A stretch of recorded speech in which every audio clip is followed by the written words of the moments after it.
Have you ever been asked the question, when are you getting married? Have you found the one yet? Don't you want to settle down? It's as if marriage is the final checkbox on the list of becoming a complete adult. But what about the people who genuinely don't want it? Not because they're afraid of commitment, not because they haven't met the right person, but because they've looked at marriage and decided it's not for them. And here's what most people don't understand. That choice is backed by real psychology, by self-awareness, emotional intelligence, and a deep understanding of what they actually need to feel whole. This isn't about defending or attacking marriage. This is about exploring the fascinating psychology behind people who choose a life without it. Because the truth is, the decision to not marry reveals something profound about autonomy, identity, and what people truly value in relationships. See, for generations, marriage has been treated as inevitable, the ultimate proof of love and commitment, the natural progression of any serious relationship. Society has written a script: date, fall in love, get engaged, get married. It's the storyline we've been sold since childhood. But something is changing. More people than ever are choosing to remain unmarried, not reluctantly, but intentionally. And the psychology behind that choice is complex, nuanced, and deeply personal.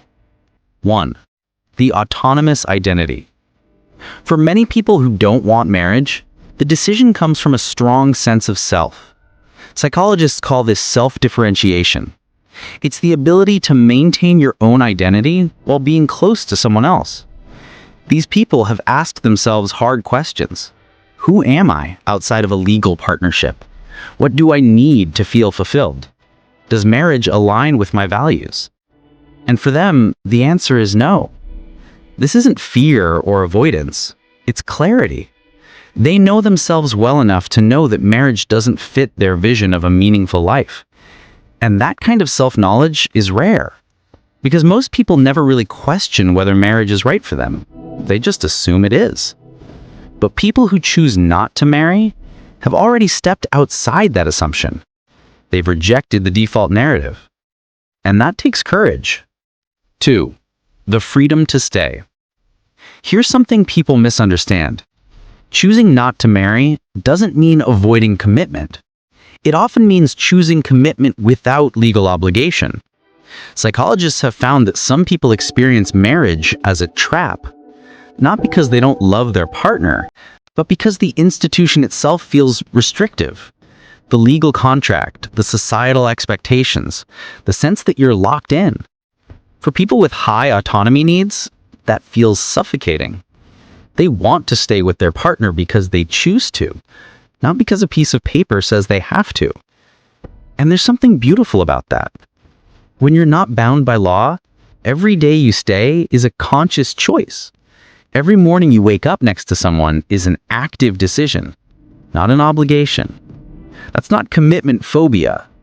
That's intentional love. 3. The institutional skepticism. Then there's another group. People who don't want marriage because they don't trust the institution itself. They've seen the statistics. Nearly half of all marriages end in divorce. They've watched friends, family, even their own parents go through painful separations. And instead of romanticizing marriage, they've chosen realism. Psychologists call this critical thinking about social institutions. It's when you evaluate whether a cultural norm actually serves you. These people have looked at marriage and asked, what does this really offer me? Financial benefits? Legal protections? Maybe. But also potential financial devastation in divorce. Loss of autonomy. Societal pressure to conform. And they've decided the risks outweigh the rewards. That's not cynicism. That's discernment. 4. The relationship redefined. Here's something revolutionary. Some people don't want marriage because they've redefined what a relationship can be. They don't need a wedding to prove their love. They don't need a legal document to validate their commitment. They've created their own relationship structure, one based on mutual respect, ongoing consent, and emotional connection, not on tradition or obligation. Psychologists studying modern relationships have found that non-traditional partnerships can be just as stable and fulfilling as marriages, sometimes more so. Because when you remove the external structure, you're forced to build something real, something based on communication, trust, and genuine desire to be together, not just because you signed a contract. These people have realized something profound. You don't need marriage to have a deep, committed, loving relationship. You just need two people who choose each other every day. 5. The fear of losing self. But sometimes the psychology goes deeper. Some people don't want marriage because they've seen what happens when you merge your life completely with someone else. They've watched people lose themselves in marriage, lose their identity, their dreams, their sense of self. Psychologists call this enmeshment. It's when two people become so intertwined that individual identity disappears. And for people with strong sense of self, that's terrifying. Not because they don't love their partner, but because they know who they are and they're not willing to lose that. Marriage, with all its expectations and traditions, can feel like an identity threat. The pressure to become we instead of I, to prioritize the marriage over personal growth, to sacrifice dreams for the sake of partnership. And some people would rather stay unmarried and whole than married and lost. 6. The financial independence. Then there's the practical side. Some people don't want marriage because they value financial autonomy. Marriage legally entangles your finances. Assets, debts, taxes, everything becomes shared. And for people who've worked hard to build financial independence, that feels risky. Psychologists have found that financial stress is one of the leading causes of marital conflict. Money fights, debt disagreements, spending conflicts. People who choose not to marry often want to avoid that entanglement entirely. They'd rather maintain separate finances, build their own wealth, make their own financial decisions without needing approval or compromise. That's not selfishness. That's self-preservation. And in a world where divorce can devastate you financially, choosing not to marry is sometimes the smartest financial decision you can make. 7. The social pressure rebellion. But let's talk about something painful.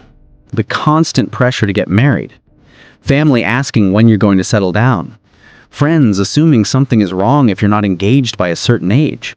Society treating unmarried people as incomplete. For some people, choosing not to marry is an act of rebellion, a refusal to conform to a timeline they never agreed to. Psychologists studying social conformity have found that people who resist social norms often have higher levels of independent thinking. They're not followers, they're questioners. And when everyone around them is saying, "You should get married," they're asking why. And often they don't find a good enough answer. So they choose differently. Not to be difficult, but to be authentic. 9. The alternative fulfillment. Then there's another truth.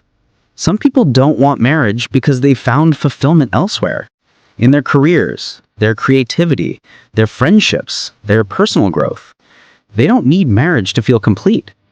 Psychologists studying life satisfaction have found that unmarried people can be just as happy as married people, sometimes happier, because they've built a life that doesn't depend on one relationship to give it meaning. They have deep friendships, meaningful work, rich inner lives, and they don't need a wedding ring to validate their existence. That's not loneliness. That's wholeness. 10. The valid choice. So where does this leave us? The choice to not marry is legitimate. It's not a phase, a fear, or a failure. It's a conscious decision about how to live authentically. And just like the choice to marry deserves respect, so does the choice not to, because both require self-knowledge, courage, and intentionality. The people who choose not to marry have often thought more deeply about relationships than those who simply follow tradition. They've questioned assumptions. They've evaluated what they truly want. They've made a choice that feels right for them. That's not immature. That's wise. And maybe in a world that's still catching up, their choice is ahead of its time. Because they've realized something powerful. You don't need marriage to have love. You don't need a ceremony to have commitment. You don't need a legal contract to build a meaningful life with someone. You just need honesty, respect, and the courage to define your own path. So, here's my question for you. When was the last time you questioned whether the life path you're following is actually yours? Or are you just doing what everyone expects? That's what these people did. They chose themselves over tradition. And if this made you think differently about the psychology behind your own choices, subscribe. Because every week we explore the hidden psychology shaping your life. The channel where you actually understand yourself. See you in the next one.